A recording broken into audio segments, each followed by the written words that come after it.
beaucoup de barrages électriques en cours de réhabilitation afin d'augmenter la production électrique au Burundi. Ce sont des propos du ministre d'Hydraulique, de l'Énergie et des Mines, M. Kome Manirakiza, ce jeudi 21 février 2019, lors de la présentation des grandes réalisations de ce ministère. Suivez. Pour le projet hydroélectrique de l'Uziwazi, 15 MW, c'est une centrale hydroélectrique en construction totalement par une entreprise chinoise sur financement chinois. Au niveau de ce projet, on peut parler des études, d'un rapport provisoire de l'étude d'impact environnemental et social et du plan de localisation de la population du projet qui est déjà remis. On attend le rapport définitif.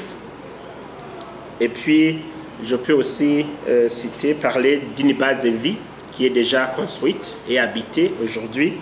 Et il y a déjà une ouverture d'une voie de pénétration vers le site de la centrale qui est en cours de travaux. Le projet d'extension de réseau électrique à moyenne et basse tension à Bujumbura et dans les centres de l'intérieur du pays, ce sont des travaux qui sont exécutés par la Régie des eaux. Ici, nous pouvons parler de la réalisation de 9,3 km de moyenne tension et 9,2 km de basse tension, soit respectivement 62% et 30,6% par rapport aux prévisions. Il y a un projet aussi appelé Projet Appui Transition au secteur de l'énergie, ATAZ 2, deuxième phase. C'est un projet qui nous fait produire 16 MW par centrale thermique en financement de l'Union européenne. C'est un projet qui continue, donc la fourniture de l'électricité continue. Nous avons le projet Gigawatt Global Burundi. C'est un projet pour la production de 7,5 MW, production solaire, 7,5 MW en zone Mubuga de la province de Gitega et commune de Gitega. C'est un projet dans le cadre du partenariat public et privé.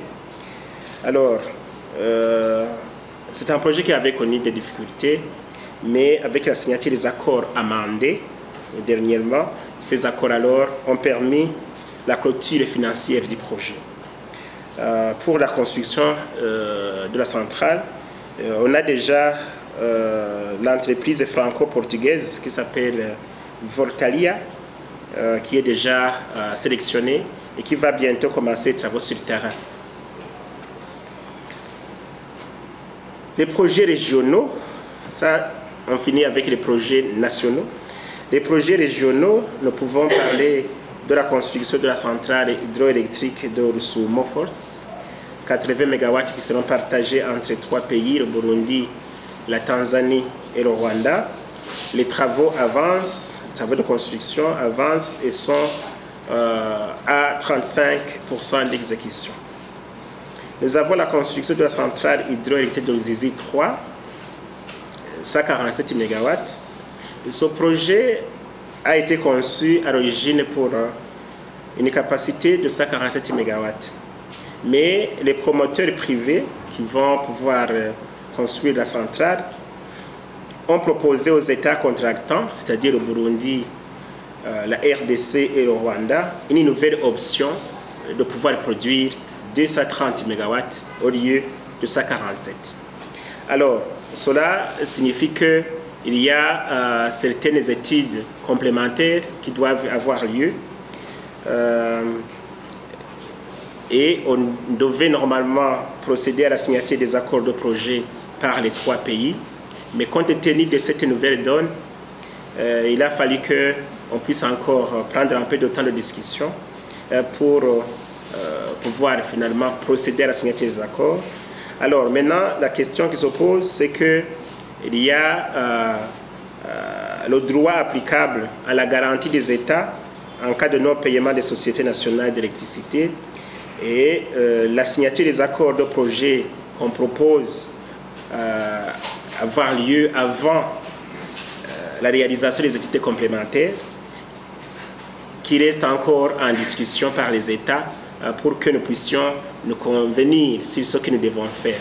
Donc, nous sommes à cette phase pour que nous puissions directement passer à la signature des accords de projet, et justement avec aussi le problème qui n'est pas encore réglé au niveau du gouvernement et de la République démocratique du Congo. Aujourd'hui, on n'a pas réellement d'un interlocuteur qui puisse engager le pays dans son projet. Donc tout cela fait que les accords de projet ne puissent pas avoir lieu comme on le souhaitait, mais nous attendons, nous souhaitons, nous espérons que cela pourra se faire dans les meilleurs délais, aussitôt que le nouveau gouvernement au niveau de la RDC aura été mis en place. Nous avons aussi des projets d'électrification en milieu rural.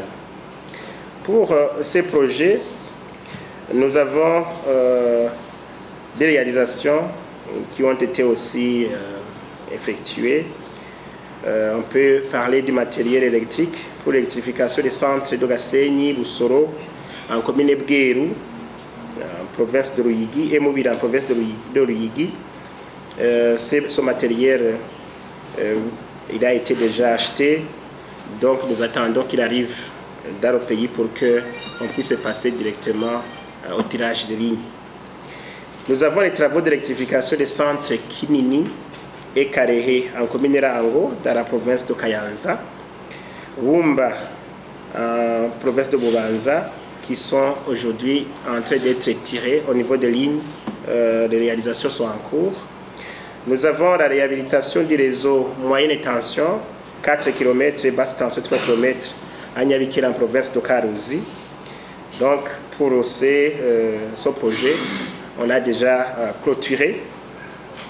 Nous avons les travaux d'électrification solaire des villages de Buheka et Kazirabageni dans la commune Nyanzalak de la province de Makamba, Kinzanza de la commune Gitanga dans la province de Rutana, Ndava de la commune de Yansoro dans la province de Gitega,